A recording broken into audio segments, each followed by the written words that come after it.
비 오는 밤이었습니다. 할아버지는 젖은 신발을 손에 들고 차가운 바람 속에서 문 앞에 서 있었습니다. 온몸이 비에 젖어 축축했지만 그보다 더 차갑게 느껴진 것은 집안에서 들려온 며느리의 목소리였습니다. 아버님, 신발은 안으로 들이지 말아주세요. 물기가 바닥에 묻으면 청소하기 힘들어요. 순간 그는 멈춰 섰습니다. 문 안에서는 따뜻한 불빛이 새어나오고 있었지만 그 불빛은 결코 그를 반기지 않는 듯했습니다.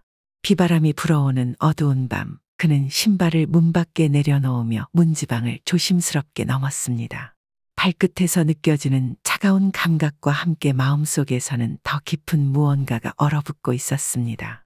그는 방으로 돌아와 손에 들고 있던 작은 봉투를 내려놓았습니다. 그 안에는 손주들이 좋아할 만한 간식이 들어 있었습니다. 아이들이 좋아할까? 라는 설렘을 품고 시장에서 고른 것들이었지만 이제는 그것조차 의미가 없어진 듯했습니다. 방 안에 앉아 창밖에서 들려오는 빗소리를 들으며 그는 스스로에게 질문했습니다. 이 집은 정말 내가 있어야 할 곳일까? 가족과 함께하려고 왔지만 내가 여기서 환영받고 있는 걸까? 며칠 전까지만 해도 그는 이곳에서 새로운 시작을 꿈꾸고 있었습니다. 아들과 손주들 곁에서 남은 시간을 보내며 행복한 노년을 보낼 수 있을 것이라 믿었습니다. 하지만 며느리의 말과 차가운 태도는 그를 점점 작아지게 만들었습니다. 그날 밤은 긴 새벽처럼 느껴졌습니다. 그는 서랍에서 낡은 사진첩을 꺼내 아내의 사진을 올려다보았습니다. 사진 속에서 환하게 웃고 있는 그녀의 얼굴을 보며 조용히 중얼거렸습니다. 여보, 내가 여기 온 게 맞는 걸까? 당신이 있었으면 이런 기분은 들지 않았을 텐데. 아내와 함께 지었던 시골집이 떠올랐습니다. 비록 소박하고 작은 공간이었지만 그곳에서는 마음껏 웃고 자유롭게 숨 쉴 수 있었습니다. 그는 그 집에서의 시간과 현재의 상황을 비교하며 무엇이 잘못되었는지 생각해 보았습니다. 내가 여기서 더 견뎌야 할까? 아니면 떠나는 게 맞는 걸까? 마음속에서 수없이 되뇌던 질문들이 빗소리에 묻혀 방 안에 퍼져갔습니다. 하지만 그날 밤 그는 한 가지 결심을 했습니다. 이 상황이 어떻게 되었는지, 내가 왜 여기에 오게 되었는지 돌이켜봐야겠다. 그는 다시 한번 스스로에게 물었습니다. 왜 나는 이렇게 작아져야만 하는 걸까?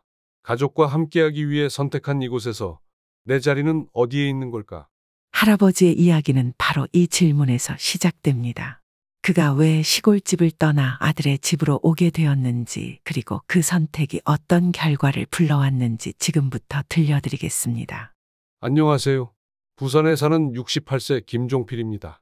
저는 평생 가구 공장에서 일하며 가족을 위해 살아왔습니다.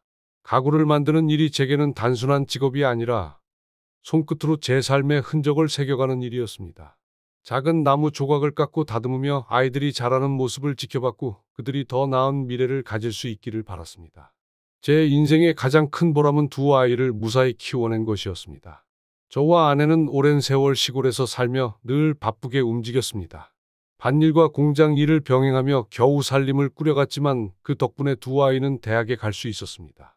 아내는 세상을 떠나기 전까지 아이들만큼은 부족함 없이 키우고 싶다고 말하곤 했습니다. 그런 그녀의 바람을 이루기 위해 저는 더욱 열심히 일했습니다. 그런데 요즘 들어 제 마음이 점점 더 무거워지고 있습니다. 몇 년 전 아내가 세상을 떠나고 난 뒤로 시골집은 점점 적막해졌습니다.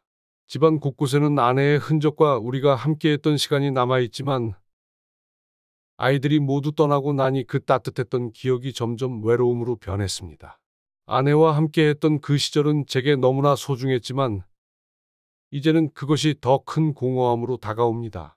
그래서 어느 날 저는 큰 결심을 했습니다. 이제는 저도 아이들 곁으로 가야겠다는 마음이 들었습니다. 아들과 며느리 그리고 두 손주와 함께 새로운 삶을 시작하고 싶다는 생각이 들었습니다. 특히 손주들과 함께 시간을 보내며 남은 노년을 따뜻하게 보내는 것이 아내가 바랐을 모습일 거라 생각했습니다. 하지만 그 결심을 행동으로 옮기는 데는 많은 용기가 필요했습니다. 저는 평생을 스스로의 힘으로 살아왔습니다. 누구에게도 폐를 끼치지 않으려 노력했고 아내와 함께 우리 힘으로 집을 짓고 아이들을 키우며 살았습니다. 그런 제가 아들에게 의지하는 삶을 선택하려니 쉽지 않았습니다. 전화기를 들고 아들에게 이 이야기를 꺼내기까지 몇 번이나 망설였습니다. 결국 마음을 다잡고 아들에게 전화를 걸었습니다. 신호음이 몇 번 울린 뒤 아들의 목소리가 들렸습니다. 여보세요? 아버지 무슨 일이세요? 아들의 목소리는 여전히 바쁘고 분주한 기운이 느껴졌습니다. 저는 잠시 망설이다가 조심스럽게 말을 꺼냈습니다. 나 너희 집으로 가려고 한다. 이제 네가 내 곁에 있어주면 좋겠다. 잠시의 침묵이 흐른 뒤 아들은 이렇게 대답했습니다. 아버지 오시면 좋죠. 손주들도 할아버지를 보고 싶어 했어요. 그의 말은 짧고 무심한 듯했지만 저는 그 대답만으로도 큰 위안을 얻었습니다. 오랜 시간 망설였던 결정이 마침내 실행에 옮겨지는 순간이었습니다. 아들의 짧은 대답에도 저는 안도감을 느꼈습니다. 그렇게 저는 시골집을 정리하기 시작했습니다. 집안 곳곳에는 저와 아내가 함께한 추억이 담겨 있었습니다. 낡은 사진첩, 아내가 좋아하던 커피잔, 제가 직접 만든 가구들까지 하나하나가 아내와의 시간을 떠올리게 했습니다.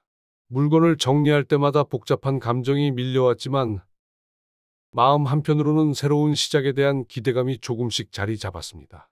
정리를 마친 뒤 저는 한참 동안 집안을 둘러봤습니다. 이곳은 제 손끝에서 만들어진 집이자 가족의 추억이 담긴 공간이었습니다. 이곳을 떠나야 한다는 사실이 여전히 낯설고 두려웠지만 아이들과 함께하는 삶을 위해서는 필요한 선택이라고 생각했습니다. 제가 이 집을 떠나더라도 아내와의 추억은 어디서든 제 마음속에 남아있을 거라 믿었습니다. 마침내 짐을 꾸리고 아들의 집으로 향하는 날이 다가왔습니다. 평생 시골에서만 살던 저에게 대도시는 낯설고 두렵게 느껴졌습니다. 높은 건물과 바쁘게 움직이는 사람들 사이에서 제 모습이 한없이 작아 보이기도 했습니다. 하지만 손주들과 함께 시간을 보내며 따뜻한 노년을 보낼 것이라는 기대감이 제 두려움을 조금씩 지워줬습니다. 저의 이야기는 이 선택으로부터 시작됩니다. 시골집을 떠나 아들의 집으로 가게 된 저는 새로운 생활에 적응하며 가족과의 관계를 다시 쌓아가려 했습니다. 그러나 현실은 제 기대와는 많이 달랐습니다. 작은 오해와 갈등이 쌓이면서 저는 점점 제 자신이 설 자리를 잃어간다는 기분이 들었습니다. 이 이야기를 통해 제가 어떤 갈등을 겪었는지 그리고 그것을 어떻게 극복했는지 함께 나누고 싶습니다. 제 이야기를 들으시고 따뜻한 위로와 조언을 나눠주신다면 큰 힘이 될 것 같습니다. 구독과 좋아요도 잊지 말아주세요. 부산에서 태어난 저는 가난한 환경 속에서도 따뜻한 정이 가득한 가족과 함께 자랐습니다. 아버지는 항구에서 뱃일을 하셨고 어머니는 시장에서 야채 장사를 하며 생계를 꾸리셨습니다. 넉넉하지 않은 형편이었지만 가족 간의 정이 끈끈해 언제나 웃음소리가 넘쳤습니다. 어린 시절 비록 형편은 어려웠어도 엄마가 해주신 따뜻한 밥 한 끼와 아버지의 거친 손길은 늘 든든한 울타리 같았습니다. 시간이 흘러 저는 성인이 되며 일찍 사회에 나서야 했습니다. 부모님께 더 이상 부담을 드리지 않겠다는 생각에 고등학교 졸업 후 가구 공장에서 일을 시작했습니다. 처음에는 기술도 부족하고 육체적으로 힘들어 몇 번이고 포기하고 싶었지만 시간이 지나며 가구를 다듬고 조립하는 과정에서 보람을 느끼게 되었습니다. 손끝으로 나무를 깎고 조립해 완성된 가구를 볼 때마다 그 가구가 다른 사람의 집을 채우고 따뜻한 일상의 일부가 된다는 사실이 기쁨이 되었습니다. 결혼 후 저는 아내와 함께 도시를 떠나 작은 시골 마을로 이사했습니다. 평소 아내는 조용하고 자연이 가까운 환경에서 살고 싶어 했습니다. 저도 그 의견에 동의했고 그렇게 부산 근교의 작은 마을에 자리를 잡았습니다. 마을 한쪽에 작은 텃밭과 흙길이 이어진 이곳은 시골 특유의 한적함이 매력적인 곳이었습니다. 아내와 저는 결혼 직후 손수집을 짓기로 했습니다. 작은 땅을 구입한 뒤 틈틈이 시간을 내어 나무를 다듬고 벽돌을 쌓았습니다. 당시 형편상 대단한 집을 짓지는 못했지만 모든 과정을 저희 손으로 완성했다는 사실은 자부심으로 남았습니다. 나무 향이 가득한 집안은 가족의 웃음소리로 항상 따뜻했습니다. 첫째 아이가 태어난 날은 지금도 생생하게 기억납니다. 새벽까지 이어진 산골 끝에 아내가 힘겹게 아들을 품에 안았을 때 우리의 세상은 완전히 달라졌습니다. 아이가 방 안에서 울음을 터뜨릴 때마다 저는 세상이 멈춘 것 같은 기분이 들었습니다. 우리 아들, 이렇게 건강하게 태어나줘서 고맙다. 아내와 저는 눈물을 흘리며 그렇게 첫날 밤을 보냈습니다. 아들이 한 걸음 한 걸음 걸을 때마다 방 안은 웃음소리로 가득했습니다. 마을 어르신들은 아이가 자라는 모습을 보며 저희 부부를 칭찬하곤 했습니다. 아이고, 이 집 아들은 잘 클 거야. 부모님이 워낙 성실해서. 그 말에 부끄러우면서도 마음이 뿌듯했습니다. 몇 년 뒤 둘째 딸이 태어나며 집안 분위기는 더 활기를 띠게 되었습니다. 딸은 어릴 때부터 밝고 명랑한 아이였습니다. 매일 제잘거리며 집안을 떠들썩하게 만들었고 오빠와 함께 텃밭에서 뛰어노는 모습은 제게 가장 큰 행복이었습니다. 아내는 그런 아이들의 모습을 보며 웃음을 멈추지 않았습니다. 그녀는 우리 아이들이 이렇게 잘 크는 건 당신 덕분이에요. 라며 제 손을 꼭 잡아주곤 했습니다. 아이들을 위해 저희 부부는 정말 열심히 살았습니다. 저는 낮에는 공장에서 일하고 밤에는 막노동을 하며 가게를 꾸렸습니다. 아내는 이른 새벽 시장에서 일을 하며 틈틈이 아이들에게 필요한 책과 학용품을 마련했습니다. 그렇게 쌓아 올린 노력 덕분에 두 아이 모두 대학에 진학할 수 있었습니다. 아들은 졸업 후 도시에서 안정적인 직장을 잡았고 딸은 결혼 후 외국으로 떠났습니다. 그렇게 두 아이가 떠난 뒤에도 저와 아내는 늘 아이들을 기다렸습니다. 특히 명절이 다가오면 아이들이 돌아올 생각에 마당을 쓸고 창문을 닦으며 분주하게 움직였습니다. 아내는 아이들이 좋아하는 음식을 준비하며 하루 종일 부엌에서 일했습니다. 집안은 아이들과 손주들로 북적이며 웃음소리가 끊이지 않았습니다. 하지만 그 행복도 오래가지 못했습니다. 아내는 3년 전 갑작스러운 병으로 세상을 떠났습니다. 아내가 세상을 떠난 후 집은 텅 빈 공간처럼 느껴졌습니다. 아이들은 각자의 삶이 바빠 명절에도 오지 못하는 일이 많아졌습니다. 손주들이 뛰어놀던 마당은 점점 조용해졌고 텃밭을 가꾸던 시간도 외로움으로 가득 찼습니다. 한동안 저는 집에서 아내의 흔적을 찾아다녔습니다. 그녀가 좋아하던 커피잔을 닦고 낡은 사진첩을 들춰보며 그리움을 달랬습니다. 하지만 시간이 지나며 이곳에 홀로 남겨진 제가 점점 작아진다는 기분이 들었습니다. 내가 이렇게 혼자 살아도 되는 걸까? 라는 생각이 제 머릿속을 떠나지 않았습니다. 그러던 어느 날 아들이 전화를 걸어왔습니다. 아버지, 시골집에서 혼자 계시기 힘드시잖아요. 한번 도시로 오시면 어때요? 아들의 말은 간단했지만 제 마음을 크게 흔들어 놓았습니다. 그날 밤 저는 오랜 고민 끝에 결심했습니다. 이제는 아들 곁으로 가야겠다는 생각이 들었습니다. 아내가 살아있었다면 반대했을지도 모릅니다. 그녀는 끝까지 이 집을 지키고 싶어 했으니까요. 하지만 저는 아내의 사진을 보며 중얼거렸습니다. 이제는 내가 아이들 곁에서 살아야 할 때인가 봐. 아들에게 전화를 걸어 도시로 가겠다고 말했을 때 그는 반갑게 받아들였습니다. 손주들과 함께 시간을 보낼 생각에 저도 마음이 설렜습니다. 하지만 그 선택이 이후 저에게 어떤 시련을 가져올지는 상상도 하지 못했습니다. 아들의 집에 도착한 날은 눈부신 가을 햇살이 비추던 오후였습니다. 평생을 시골에서만 살아왔던 저는 아파트 단지의 풍경이 낯설게 느껴졌습니다. 높은 빌딩들과 쉴 새 없이 움직이는 사람들의 모습을 보며 혼자 중얼거렸습니다. 여기가 내가 앞으로 살아갈 곳이라니.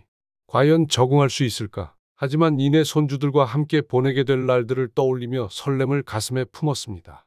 택시에서 짐가방을 내리고 아파트 문 앞에 섰을 때 며느리가 문을 열었습니다. 깔끔한 옷차림에 정돈된 모습의 며느리는 단정한 목소리로 인사를 건넸습니다. 아버님, 오셨군요.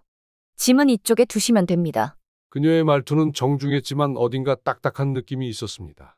처음 만난 날의 긴장감 때문이려니 생각하며 저는 조심스럽게 문턱을 넘었습니다.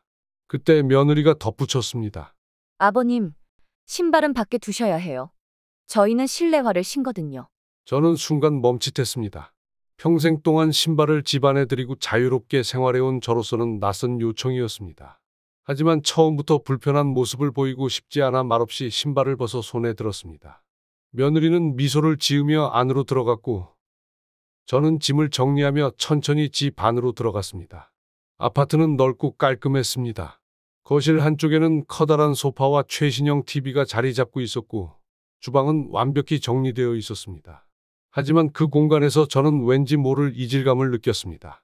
고요하고 깨끗했지만 어딘가 따뜻함이 부족하다는 느낌이었습니다. 잠시 후 아들이 퇴근 후 집에 들어왔습니다. 그는 밝은 미소로 저를 반겼습니다. 아버지, 오셨네요. 길은 괜찮으셨어요? 그의 따뜻한 환영에 마음이 조금 풀렸습니다. 그래, 잘 왔다. 내 집이 참 좋구나. 너희가 이렇게 잘 사는 모습을 보니 흐뭇하구나. 하지만 그의 환영이 제 마음을 모두 달래주지는 못했습니다. 그날 저녁 첫 번째 작은 균열이 생겼습니다. 저녁 식사가 준비되어 식탁에 앉았을 때였습니다. 며느리가 음식을 내놓으며 조심스러운 듯 말했습니다. 아버님, 여기선 꼭 식탁에서만 드셔야 해요. 거실에서 드시면 흘릴 수 있어서 청소하기 힘들거든요. 그 말에 순간 당황했지만 저는 아무 말 없이 고개를 끄덕이며 숟가락을 들었습니다. 하지만 가슴 한구석이 답답해졌습니다. 평생 집에서 자유롭게 생활해온 제가 이곳에서는 작은 행동 하나에도 조심해야 한다는 사실이 낯설고 서운하게 느껴졌습니다. 며칠이 지나며 며느리와의 작은 갈등들이 반복되었습니다.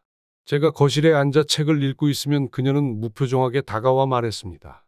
아버님, 거실에서는 오래 앉아 계시기보다는 방에서 쉬시는 게 더 좋으실 것 같아요. 물건들이 흩어지면 정리하기가 어렵거든요. 그 말에 또 한 번 당혹스러움을 느꼈지만 저는 아무 말도 하지 않고 방으로 들어갔습니다. 방 안에 홀로 앉아 창밖을 바라보며 스스로를 위로했습니다.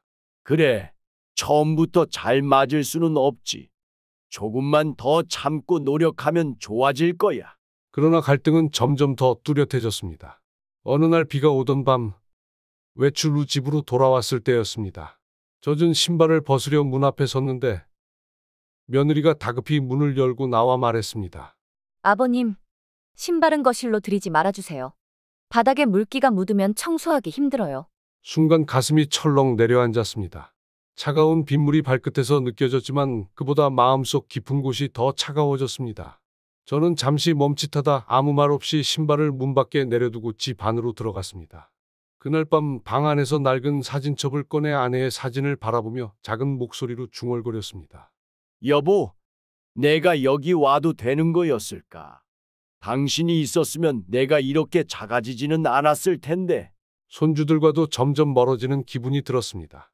저는 손주들과 가까워지기 위해 작은 노력을 기울였습니다. 과자를 사들고 손주들에게 다가가도 그들은 고맙다는 말만 남긴 채 방으로 들어가 버리곤 했습니다. 저는 그저 그들의 뒷모습을 바라보며 작게 한숨을 내쉴 뿐이었습니다. 며느리의 태도는 점점 더 노골적으로 변했습니다. 그녀는 말할 때마다 아버님, 방에서 시간을 보내시는 게 더 좋으실 것 같아요. 라거나 아버님, 물건은 제자리에 두시면 좋겠습니다. 라고 말했습니다. 작은 부탁 같았지만 그 말들은 점점 제게 상처가 되었고 저는 점점 방 안에 머무는 시간이 길어졌습니다. 결정적인 사건은 그날 밤에 벌어졌습니다. 비에 젖은 채 집에 들어오던 저를 보는 며느리는 한심하다고 표정으로 말하고 있는 것 같았습니다. 저는 그 순간 내 집이 아닌 곳에서 스스로를 더 작게 만들어야 한다는 사실을 실감했습니다. 방 안으로 들어온 뒤 깊은 한숨을 쉬며 스스로에게 물었습니다. 내가 정말 여기 있어도 되는 걸까? 그날 이후 제 마음속에는 작은 결심의 불씨가 타오르기 시작했습니다. 이대로는 안 되겠다. 뭔가 변해야 한다. 하지만 그 결심은 아직 선명하지 않았습니다. 저는 여전히 아들과 손주들 곁에서 행복을 찾고 싶다는 희망을 붙잡고 있었습니다. 며칠이 지나며 며느리와의 갈등은 점점 더 뚜렷해졌습니다. 처음에는 단순한 의견 차이로 넘겼던 것들이 이제는 저를 더 깊이 상처내고 있었습니다. 며느리의 태도는 갈수록 냉담해졌고 그 말투에는 더 이상 존중이나 배려가 보이지 않았습니다. 어느 날 아침 주말 가족 모임에 관한 이야기가 나왔습니다. 아들은 밝은 목소리로 말했습니다. 아버지, 오늘 저녁에 가족들이 모이기로 했습니다. 아버지도 함께 가시죠. 그의 말에 저는 오랜만에 미소를 지으며 고개를 끄덕였습니다. 그래, 좋지. 오랜만에 가족들과 함께하는 시간이니 기대된다. 그때 며느리가 다소 낮은 목소리로 끼어들었습니다. 여보, 굳이 아버님까지 가셔야 할까요? 자리도 좁고 이미 아버님 빼고 예약했는데요. 그녀의 말은 작았지만 충분히 들을 수 있는 거리에서 나왔습니다. 순간 저는 멈칫했습니다. 아들의 얼굴도 당황한 기색을 띄웠지만 그는 애써 그녀를 설득하려 했습니다. 그래도 오랜만에 다 같이 모이는 자리인데 아버지도 오셔야지. 조금 불편하더라도 괜찮잖아. 그녀는 더 이상 대답하지 않았지만 표정은 냉담했습니다. 그날 저녁 가족 모임은 예정대로 진행되었지만 저는 그 자리에 초대받지 못했습니다. 방에 홀로 남겨져 창밖을 바라보며 저녁 어둠 속으로 스며드는 도심의 불빛을 보고 있었습니다. 이게 과연 내가 원했던 가족의 모습일까? 라는 질문이 머릿속에서 떠나지 않았습니다. 며칠 후 또 한 번의 큰 사건이 벌어졌습니다. 손주 생일 파티가 있던 날, 저는 아침 일찍부터 선물을 준비했습니다. 손주가 좋아할 만한 장난감을 고르고 정성껏 포장했습니다. 그런 뒤 단정히 옷을 입고 손주를 축하하기 위해 마음을 다잡았습니다. 그러나 막상 손주가 학교에서 돌아오자 며느리는 단호한 목소리로 말했습니다. 아버님, 죄송하지만 오늘 생일 파티는 아이 친구들만 초대했어요. 가족끼리는 나중에 따로 식사하면 되잖아요. 그 말을 들은 저는 손에 들고 있던 선물 봉투를 잠시 내려다봤습니다.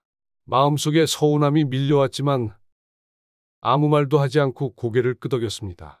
선물 봉투를 자신의 방으로 가져가 조용히 침대 옆에 내려놓으며 속으로 중얼거렸습니다. 내가 여기에서 축하조차 할 자격이 없는 걸까? 결국 결정적인 사건은 비 오는 어느 저녁에 벌어졌습니다. 저는 외출 후 돌아오는 길에 시장에서 통닭을 한 마리 튀겨왔습니다. 문을 열고 집에 들어오는데 며느리가 고개를 휙 돌리며 말했습니다. 아버님, 이런 냄새나는 음식을 왜 사가지고 오세요? 기름 쩐내도 심하고 비에 젖어서 다 눅눅해졌는데 누구 먹으라고요? 이런 건 아버님이나 드세요. 저는 며느리의 말을 듣고 잠시 그녀를 바라봤습니다. 차가운 비바람이 불어오는 어두운 밤, 그 순간 제 마음속에는 억눌려 있던 감정이 치밀어 올랐습니다. 내가 이 집의 가족으로 여겨지고는 있는 걸까? 아니면 단순히 불편한 존재일 뿐인가? 라는 생각이 머릿속을 스쳤습니다. 저는 아무 말도 하지 못한 채 방으로 들어갔습니다. 마음속 깊은 곳에서 뜨거운 무언가가 솟구쳤지만 차마 표현하지 못했습니다. 집 안으로 들어간 저는 방 안에 앉아 손을 부들부들 떨며 작은 목소리로 중얼거렸습니다. 내가 정말 여기에 있어도 되는 걸까? 내 자존심을 이렇게까지 꺾으면서 여기에 남아야 할까? 며느리와의 갈등은 여기서 멈추지 않았습니다. 며칠 뒤 손주 학교 행사가 있던 날이었습니다. 아들이 행사에 저를 초대하며 말했습니다. 아버지, 이번에 손주 학교 행사에 함께 가시면 어떨까요? 손주도 좋아할 겁니다. 그 말에 저는 얼굴에 미소를 띠며 그래, 가야지. 손주가 얼마나 좋아할까? 라고 대답했습니다. 하지만 며느리는 다시 아들의 말을 가로막으며 말했습니다. 여보, 아버님이 가시면 너무 번거롭지 않을까요? 그냥 우리가 다녀오는 게 나을 것 같아요. 그녀의 단호한 태도에 아들은 잠시 말을 잃었습니다. 저는 그 상황에서 더 이상 아무 말도 할 수 없었습니다. 그날 밤 저는 작은 서랍 속에서 노트를 꺼내 들었습니다. 그 안에는 시골집을 팔고 도시로 이사 올 때 적었던 계획과 아내와의 추억들이 적혀 있었습니다. 한 장 한 장 넘기며 스스로에게 질문했습니다. 내가 정말 잘한 선택이었을까? 여긴 내가 있을 곳이 아닌 건 아닐까? 저는 방 한구석에서 아내의 사진을 꺼내 작은 탁자 위에 올려두었습니다. 사진 속에서 웃고 있는 아내의 얼굴을 바라보며 마음속에서 떠오르는 결심을 억누를 수 없었습니다. 여긴 내 자리가 아니구나. 내가 있을 곳으로 돌아가야겠다. 이 결심은 더 이상 뒤로 미룰 수 없게 다가왔습니다.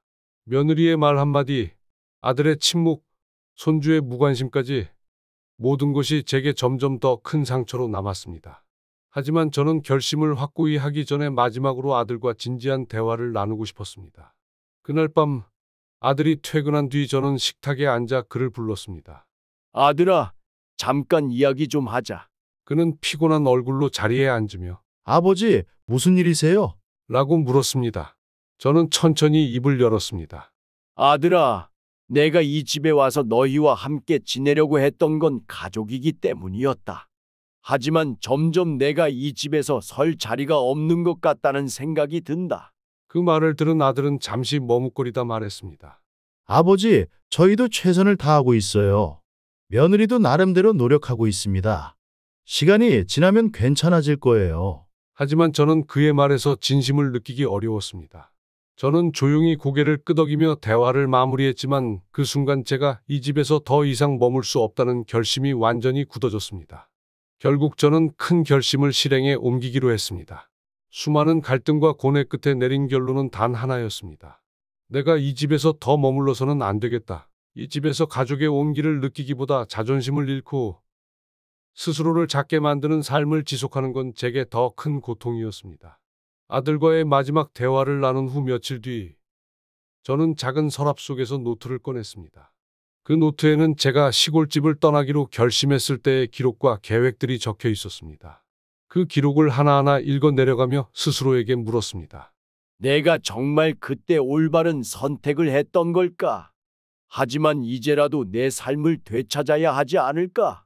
그날 아침 저는 작은 가방을 챙기고 부동산 사무소로 향했습니다. 상담 테이블에 앉아 직원에게 차분한 목소리로 말했습니다. 제가 예전에 살던 시골집을 다시 사고 싶은데요. 방법을 좀 알아봐 주실 수 있을까요? 부동산 직원은 놀란 표정을 지으며 저를 바라봤지만 곧 진지한 태도로 제 요청을 받아들였습니다. 몇 차례 상담 끝에 저는 제가 떠난 뒤 팔렸던 그 시골집을 다시 구입할 수 있는 방법을 찾아냈습니다. 집은 이미 다른 주인의 손에 넘어갔지만 다행히도 매물로 내놓을 예정이라는 소식을 들었습니다. 그 소식을 들었을 때 제 마음은 마치 오랜 친구를 다시 만난 것처럼 설렜습니다. 계약 절차가 진행되는 동안 저는 한결같이 조용히 행동했습니다. 아들에게도 며느리에게도 이 사실을 알리지 않았습니다. 이 선택은 제 자신을 위한 것이었기에 그들의 동의를 구하거나 설명할 필요를 느끼지 않았습니다. 저는 다만 제가 잃어버렸던 평화와 존엄을 다시 찾고 싶었습니다. 며칠 뒤 계약이 완료되었습니다. 저는 집으로 돌아와 작은 방 안에 앉아 이삿짐을 꾸리기 시작했습니다. 제가 떠날 준비를 하고 있다는 사실은 누구도 눈치채지 못한 듯했습니다. 방 한 구석에는 낡은 사진첩, 아내의 커피잔 그리고 몇 벌의 옷가지들만 남아 있었습니다. 짐을 정리하며 저는 방을 천천히 둘러봤습니다.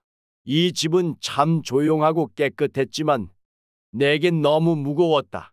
스스로에게 그렇게 말하며 저는 작은 미소를 지었습니다. 방 한 구석에 놓인 탁자 위에는 아내의 사진이 있었습니다. 사진 속에서 환하게 웃고 있는 그녀의 얼굴을 보며 저는 조용히 말을 꺼냈습니다. 여보, 이제는 내가 다시 우리가 있던 자리로 돌아가려고 해. 거기서 다시 시작해 볼게. 아들의 집에서 마지막 아침을 맞이한 날, 저는 여느 때처럼 평범하게 행동했습니다. 아들이 출근 준비로 분주할 때, 저는 그를 향해 평소처럼 인사를 건넸습니다. 아들아, 오늘도 수고해라. 내가 고생이 많다. 아들은 무심하게 대답했습니다. 네, 아버지도 좋은 하루 보내세요. 그의 뒷모습을 보며 저는 속으로 작게 중얼거렸습니다. 고맙다, 아들아. 이제는 내 길을 가겠다. 기차를 타고 시골로 향하는 길, 창밖으로 펼쳐지는 들판과 산을 바라보며 저는 오랜만에 편안함을 느꼈습니다. 도시의 화려함과 번잡함에서 멀어진 그 순간, 저는 제게 가장 익숙하고 소중했던 기억들을 다시 떠올렸습니다. 아내와 함께 지었던 집, 손끝으로 흙을 만지며 꾸렸던 텃밭, 그리고 아이들과 함께했던 웃음소리. 모든 것이 제게 따뜻한 위안으로 다가왔습니다. 시골집에 도착했을 때 그 공간은 마치 저를 기다리고 있었던 것처럼 느껴졌습니다. 낡은 담벼락과 작은 마당, 그리고 아직도 그 자리에 서 있는 감나무까지. 저는 가방을 내려놓고 집안을 천천히 둘러보았습니다. 그리고 탁자 위에 아내의 사진을 올려두며 말했습니다. 여보, 나 돌아왔어. 여기서 다시 시작하자. 그날 밤 저는 오랜만에 깊은 잠을 잘 수 있었습니다. 시골집의 고요함과 바람 소리는 마치 아내가 저를 다독여주는 것 같았습니다. 새벽에 일어나 마당에 나가 화분에 물을 주며 저는 스스로에게 다짐했습니다. 이제부터는 누구의 눈치를 보지 않고 내 방식대로 살아갈 거야. 나 자신을 지키며 살아가야지. 시간이 지나며 저는 이웃들과 다시 교류하기 시작했습니다. 마을 사람들과 이야기를 나누고 시장에서 직접 재배한 채소를 팔며 소소한 기쁨을 느꼈습니다. 삶은 단순해졌지만 제게는 그것이 충분했습니다. 그러나 도시에서의 시간이 완전히 사라진 것은 아니었습니다. 어느 날 아들이 전화로 저를 찾아왔습니다. 그의 목소리는 조심스러웠습니다. 아버지, 잘 지내세요. 저희가 아버지 빈자리를 크게 느끼고 있어요. 그 말을 듣는 순간 저는 잠시 침묵했지만 곧 부드럽게 대답했습니다. 그래, 나는 잘 지낸다. 너희도 너희 자리에서 행복하게 살아라. 그것만으로도 나한테는 충분하다. 며느리도 며칠 뒤 메시지를 보내왔습니다. 아버님, 저희가 잘못했습니다. 한번 찾아뵙고 싶습니다. 그 메시지를 읽으며 저는 작은 미소를 지었습니다. 늦게라도 깨달아줬으니 됐다. 나도 내 자리에서 행복하면 되는 거야. 저는 이제 누구에게도 저희 행복을 기대하지 않습니다. 대신 제 삶의 의미를 스스로 만들어가고 있습니다. 흙냄새와 들꽃 향기가 가득한 시골집에서 아내와의 추억과 현재의 평화 속에서 살아가고 있습니다. 여러분은 어떻게 생각하시나요? 가족 안에서 스스로를 지키며 살아가는 방법, 그것이 우리 모두가 배워야 할 중요한 교훈이 아닐까요? 여러분의 생각을 댓글로 나눠주세요. 저에게 큰 위로와 응원이 될 것입니다. 구독과 좋아요도 잊지 말아주세요. 이 이야기가 여러분께 작은 깨달음이 되길 바랍니다.